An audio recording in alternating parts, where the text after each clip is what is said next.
Well, hello, and welcome to our our encore week. You had so much time or so much fun. You enjoyed the class so much. I can just hear the applause and the echoes and the "we want more." And so here we are in this eighth, or really this ninth week, the extension of the 8 week, as we have some additional time to get our projects complete. So I really hope that you will take full advantage of that, and if need be, make some adjustments to some of your papers with some of the feedback and notes that I had given. I hope that you will get everything in and do it with excellence. I hope that you will really take this extra time, that you've been given and make the most. I mean, my expectation is that this be your best work. I was talking with a colleague of yours via email earlier this week, and they were talking about kind of the things that they would like to do next. And in response, here's one of the things that I said to them, and I would say to you as well. I'll say a number of things in kind of relation to the fact that here we are at the end, and I think for many of you, this is it. Like, you're done, right? So I think that's the case. And some of you may have some courses trickling over in the next term, but for the most part, this is it. So I was thinking about some of the questions that this individual was asking as it relates specifically to what it is that you have done. And so they said, basically asking where do they stand from a writing standpoint. And my response was, although multiple paragraphs, but one of the things that I said that I think is applicable to all of us is the question that I asked. I said, so as you look at where you are currently, so where are you today from a writing standpoint? Can you look back? Okay, can you look back at the end, at the beginning of the program, whenever that may have been? For some, maybe it was fall of last year. For others, maybe it was fall of 2 years ago. Maybe it was fall of 3 years ago. I don't know exactly when it was that you started this program. But can you look back and see that there is a marked difference between how you wrote, how you thought, how you communicated then versus where you are today? And I think if you can answer the question that's being asked with an honest yes, then whether you got a 4.0 or maybe a 3.5, you benefited, you learned, you grew, you developed. And I think that, in addition to the writing question, the other question I would ask is, are you the same person today that you are or that you were when you started? And I hope that we can all answer no. I hope that we are not the same person that we were 6 months ago. I hope that we have really kind of grown and progressed in our maturity. One of my favorite stories from my first year of college is I had an English professor who just complained about everything. She was hideous as far as the teaching profession goes. I've never thought like, man, I don't want to be like her. But I guess now as I think about the way that I do approach my teaching, a lot of it is somewhat in response to how she taught, and I said, I don't want to do that. And so one of the things, probably the only thing that I really remember that she said, again, English professor, well, she said that and maybe I hope I didn't say this before, I'm repeating myself, but I think it's, again, worth repeating if you didn't catch it the first time. She got her hair cut, and then she's sitting there in the chair, and the woman is cutting her hair, and she's just giddy as all get out, And my professor looks at her and says, "Why are you so excited? Like, I'm not a celebrity, but I guess it's nice that you're so excited to cut my hair." She says, "Oh, no. I'm so excited because I just got back from my 10-year high school reunion." Oh, great. So you can do the math. You can assume that probably she graduated at 18. Now she's 28. And she said, well, my professor said, "What are you so excited about?" She said, "Well, it was so great because I was there and everybody kept telling me, oh my goodness, whatever your name is, you're the exact same as you were." And so my professor looks at her and says, like, "What do you mean by exact same? Do you mean like you look the same, or maybe your voice sounds the same, or what do you mean exactly by the exact same?" And her response was, to my professor's surprise, no. They said that I was the exact same. I hadn't changed a single bit.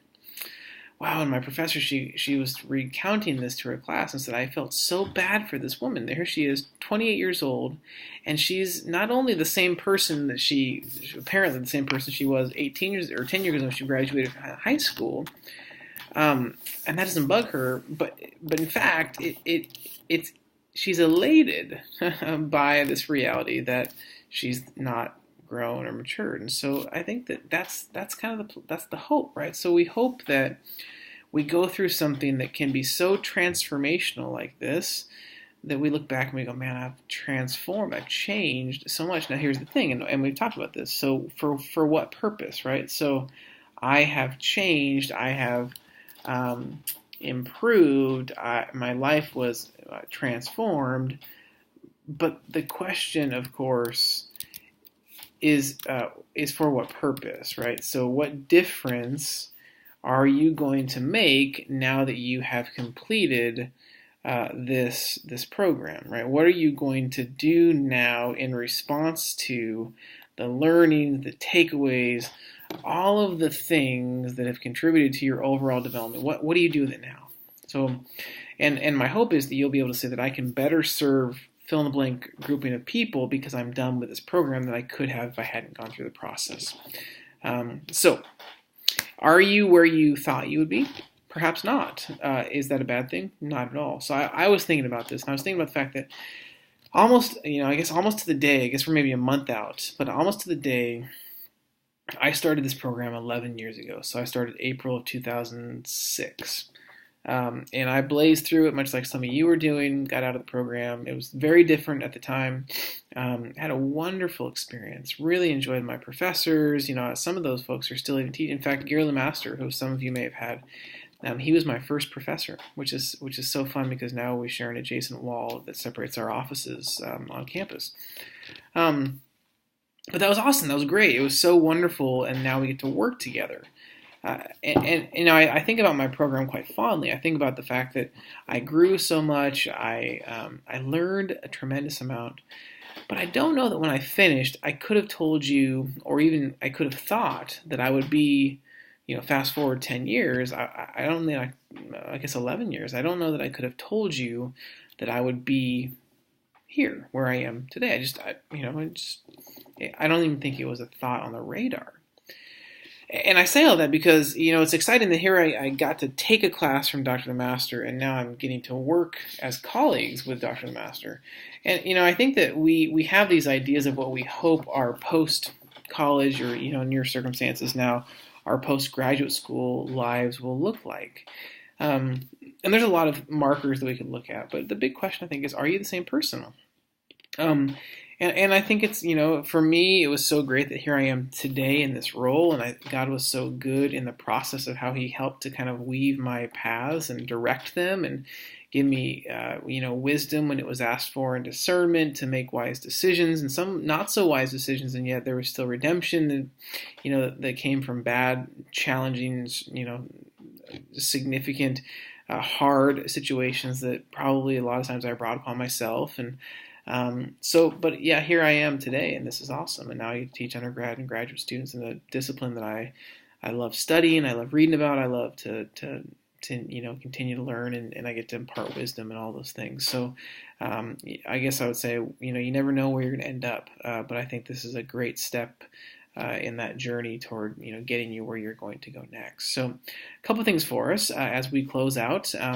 First of all, or I guess secondly now, congratulations. So very big deal that you have gotten to this place. Some of you, this is it. Others, I'm sure you still have maybe another class or two in the spring. But this is a big project, and so probably you are like, yeah, I know this is a big project. In fact, it's a huge project. I didn't realize it was going to be this big of a project, so thanks for that. Well, I didn't design the course; I'm just teaching the course. So, what do they say? Don't shoot their messenger. So here I am. I'm facilitating the class and teaching the class. But I guess you can take great solace in the fact that you are doing the exact same curriculum as those that were in the face-to-face class on campus. And they did just as much in the same amount of time. In fact, they didn't get the same additional time as I'm giving you. So that's going to work to your advantage, I hope. But I hope that as you look back, basically you're taking this whole culminating project and going, wow. In 8 weeks, I am pulling everything together. I've got my website, I've got my papers, I've got all these artifacts, all these different things to verify and show proof that this is it. So I hope that you're encouraged. I hope that you are able to look back and kind of compile everything and go, wow, and be reminded of what it was that you learned. So kudos to you. Next thing I'll say is about getting your portfolios up and running.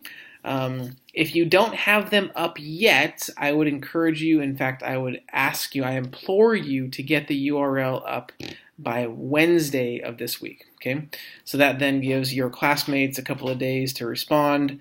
Some of them may not be done quite yet, so don't feel like you need to critique. If you're making comments like that, it's actually helpful, because perhaps, I've been in situations where in this class and other classes where we've done a portfolio like this, students have, they didn't finish, they didn't upload the second part of their website, and so I had to write and say, hey, did you mean to not complete? And so sometimes they did, and sometimes they didn't. In fact, maybe they just didn't hit publish. So those are helpful conversations. But again, remember, we're just in this situation where we're offering, what's the word that I used? We're offering helpful critiques and feedback for our classmates, right? So we don't want to be critical, but we do want to critique, and we want to help them so we can make the end product even better. So maybe you even want to put a note in your title line if you're putting the URL, and I think you can maybe go back and update it, or maybe you can at least make a comment, just say, hey, I'm not completely done yet, but here's the URL. And then maybe if you have a chance, if you have the opportunity to do so, wait till Wednesday to get in there and give feedback to your classmates. Again, not looking for anything exhaustive. You saw the questions. But if you haven't gotten it up there, again, please make sure that you do that by Wednesday. Okay? So there's that. So those that have put it up there, thank you. And even those that are giving feedback, I appreciate that. So last thing, and I'll actually probably do another video of sorts next week, or maybe even later this week, about the colloquium.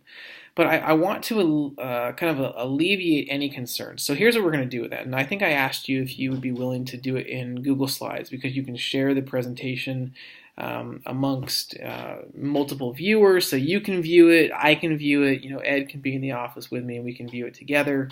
And that's going to be very helpful, because every time you go forward on the slide, it will then progress to the next slide on our end as well. We've done it in the past where it's been PowerPoint and they have like this bell or they do a ding, and so if we don't progress from slide to slide at the same rate that the presenter does, then we get behind and it's confusing. So this way it's very simple. So I think I mentioned too, you can actually go and you could do the whole presentation in PowerPoint, and you could upload it to Google Slides and just share the slide deck with us. So if you haven't built in Google Slides, it's actually very simple.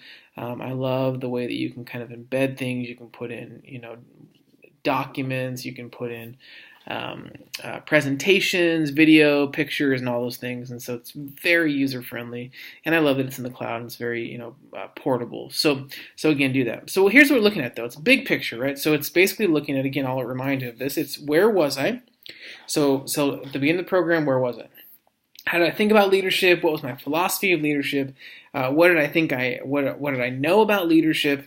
And then throughout the process, you're going to paint a picture that says, I was here, now I'm here. Okay, so the big picture is, this is in a very kind of broken down, simplified way. This is the entirety of the Master of Arts in Leadership program. Boom, talk about it.